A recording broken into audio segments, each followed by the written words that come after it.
kampanii docelowo miała dotrzeć również do dziadków, wychowanków i tak też się stało.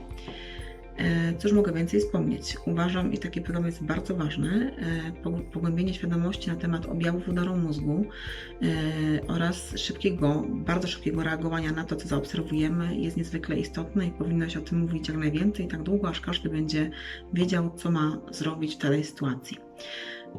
Z realizacją kampanii ma związek pewna historia, na szczęście zakończona szczęśliwie. Natomiast przed przystąpieniem do kampanii przygotowywałam się, czytałam na temat tego, jak to będzie wyglądało prowadzenie zajęć, w jaki sposób mam je poprowadzić. Wspomniałam o tym swojej znajomej podczas spotkania. Wspomniałam również o objawach udarowych, których nie rozpoznano u mojego ojca, na skutek czego dzisiaj nie ma go już z nami.